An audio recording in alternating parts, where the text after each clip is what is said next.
after a divorce, who ends up living a better life, men or women? A lot of people say that those with money live well, and those without money don't. Today, I'm going to reveal some things you might see in your daily life, but probably haven't thought about deeply. Let's look at a particular group of people, those who remarry after divorce. Pay attention, this is about most people after divorce. What is the main reason couples remarry after getting divorced? Now, what I'm about to say might sting a little, but it's usually the woman who can't accept a decline in her standard of living. If she chooses to remarry her ex-husband, her standard of living can improve. And for most couples who don't remarry after divorce, what's the main reason the woman divorced in the first place? A decline in living standards. When we talk about living standards, many people might think it's just about money. But it's not only about money. It includes all aspects, quality of life, mental state, and even how one feels overall.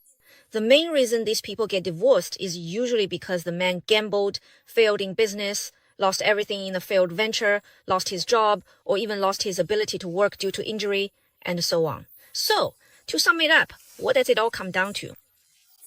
Life has gotten worse, and she can't take it anymore. That's the reason why the woman wants a divorce. This isn't something I'm just saying. This is the result of serious social research. So if you look at it, it's actually the same for us as well. After a woman gets divorced, the person she most wants to find, I'm saying the one she most wants to find, is someone whose financial situation is better than her ex-husband's. Any divorced woman, if you ask her, you'll get this answer. If you ask her whether she'd be willing to find someone poorer than before, or someone who only has 1/10 of her ex-husband's assets and salary, I think no normal person would be willing, right? Because in real life, when it comes to the standards many people have for choosing a husband, it's perfectly normal to want a man who can provide food and clothing. If a woman didn't care about these things, she probably wouldn't get married at all. Whether your relationship is good or not doesn't determine whether you'll be happy in the future. In fact, it's the material foundation that really decides your future happiness. There are plenty of people in this world who have affairs, both men and women, but there's never been a family that's so poor they can't even put food on the table. Let me ask you, do those who are struggling to survive ever have mistresses? Do people living in poverty have mistresses? What about those forest rangers in the mountains? Do they have mistresses? The answer is, all of this only happens after there's a material foundation. There's no need to doubt it. Really, no need to doubt it. What I'm saying is actually backed by research. Not long ago, a friend of ours went to Japan, and it's pretty funny over there. In Japan, when a husband retires, he gets a large sum as a retirement pension, right? And then on the very day the husband receives his pension, many wives will immediately file for divorce and take half of the pension. A few years ago, there were a lot of micro businesses in our country. To be honest, the typical profile of these micro business owners was that of a strong divorced woman. Most of them would create a persona of a powerful woman who became successful after divorce. Of course, nowadays, many of them have moved on to certain other platforms to build their personas. I'm not going to name names, but you know who they are. If you look at those women who used to run micro businesses and got divorced, now they've all moved over to that particular platform. It's always the same old trick. They create a persona, encourage women to get divorced and split the assets, and then persuade them to invest that money into buying low-quality products worth tens of thousands, like face masks, cosmetics, and so on. Their classic line is always, "I rely on myself to be a queen." And then they encourage women to get divorced, deceiving them by saying that after divorce, they'll have higher incomes and a better quality of life. These are just little tricks, subtle words to coax and deceive. As a result, quite a few women, in pursuit of higher income and a better lifestyle, end up asking their husbands for divorce, splitting the assets, and then handing over hundreds of thousands or even millions to these so-called superiors. Then, after living the dream of being a wealthy woman for a few years, they realize all their money has been swindled away, and only then do they start to panic. In your life, haven't you often seen divorced women who start doing micro businesses after their divorce? Those higher-ups in micro-business don't even need to promise any real material foundation or paint a dream. They can get a lot of women to divorce just like that. Seriously, let me tell you, this is all backed by real social research. Many of those doing micro-businesses are taking advantage of these rules. For example, a woman gets divorced, and then someone scams her out of 100 or 200,000 yuan, making a fortune off her. They're making a killing, and these women, after getting divorced and losing all their money to scams, have nowhere to turn to report it. Some people might argue with what I'm saying here. And those women who got scammed out of hundreds of thousands might even be keyboard warriors themselves. There are people who just don't believe it. If you don't believe it and want a divorce, go ahead and get divorced. I never intended to convince that group of people. What I want to talk about here is just the outcome. Dating is dating, marriage is marriage, and during the dating period, how many men have been dumped after getting sick or injured in a car accident? Actually, it's the same for both men and women. When women make it in life, the first thing they do is break up with their significant other. Why? Because once they have a solid material foundation, let's say, for example, a stable government job that provides a respectable status and a steady income, that's all it takes. Even in this situation, many people will break up with a partner they see as weaker than themselves. How could you think that a material foundation isn't important? What I'm talking about has always been a social rule. It's not 100%, and it doesn't necessarily apply to every single person. Of course, there are quite a few crazy people in this world, but we don't pay attention to them.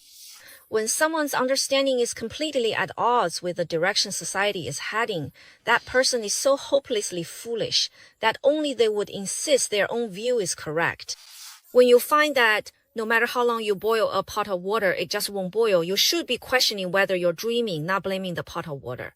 Let me add one more thing.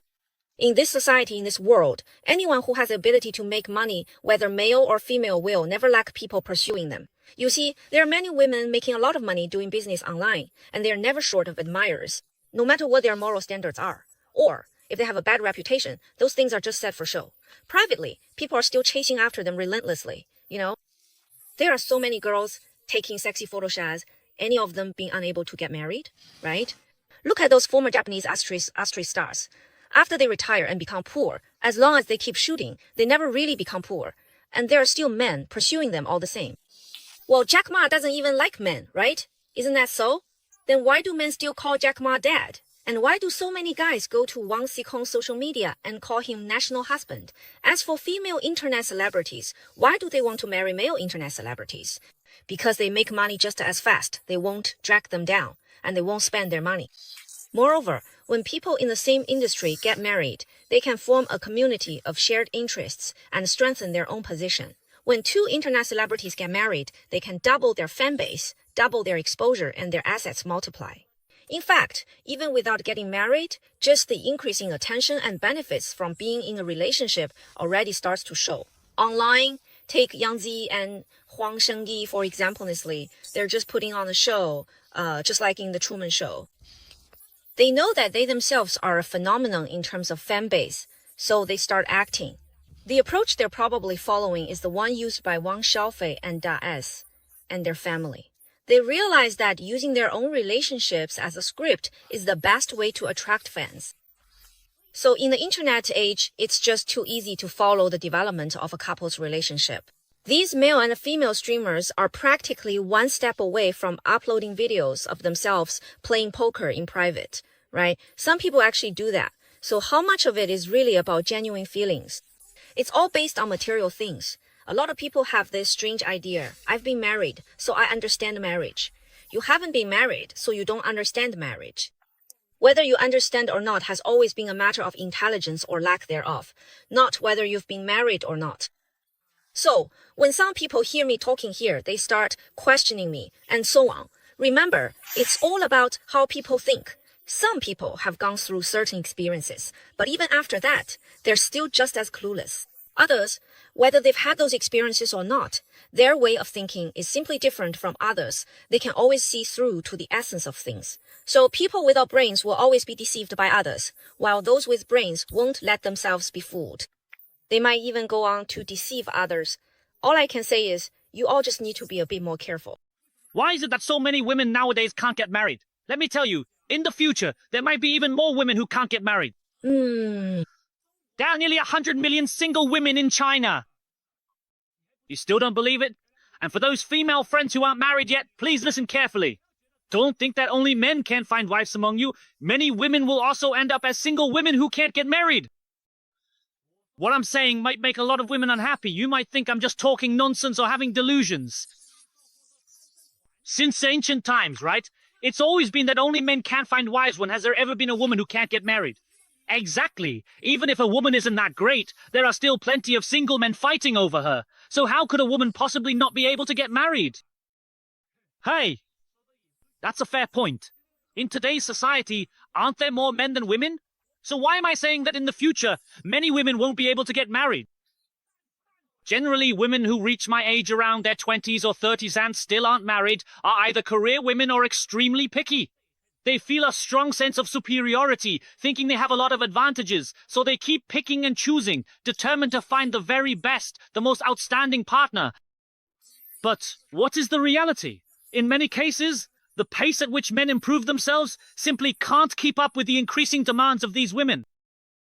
Look at what many young women nowadays consider happiness.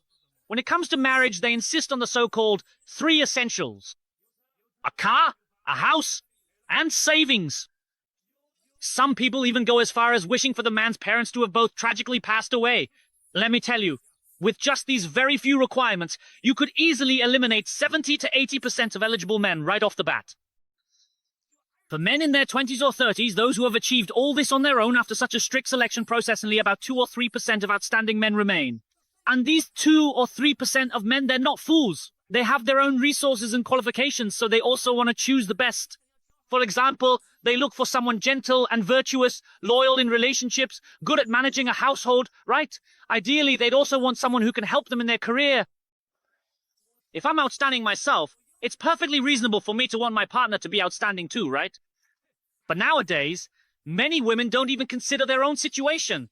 They don't think about these things at all, and always have unrealistic expectations for their partner. For example, she clearly knows she only makes 2,000 or 3,000 yuan a month, maybe 4,000 or 5,000, but she still looks down on someone who makes 7,000 or 8,000 a month. Some women even want to just marry into a wealthy family and become a rich lady without lifting a finger, just lying around doing nothing. They expect their husbands to spoil them, but before that, can't they at least look in the mirror? Take a good look at yourself, see what you really are. Wanting to find someone who earns more than you is something everyone thinks about. I want that too. I fantasize every day about finding a rich woman to take care of me, so I can eat and drink whatever I want. But then I think about myself. I'm not that impressive in that area either. So I just let it go, honestly. When you're not outstanding yourself, but you expect others to be exceptional, that only happens in movies. In real life, it's really rare. Not impossible, but rare. Think about it. If the other person is so amazing, why would they be interested in you? Oh, it's my first time. I'm still a virgin, never been with anyone. Come on, give me a break. So, women shouldn't think that just being young is an advantage. You know the saying, men are still a flower when they die, but women at 40. I like crumbled tofu. So you really need to seize the moment, don't wait until you're old to regret it. By then, you really won't have any choices left. Especially nowadays, just look at those first-tier cities. There are so many older single women everywhere. Guys like me from the countryside, we can't even get a match. It's so frustrating. Honestly, you older single ladies should just marry us rural guys. Not only would it solve the problem of being single, but it would also answer the country's call to have more children. It's a win-win situation. Wouldn't that be just perfect?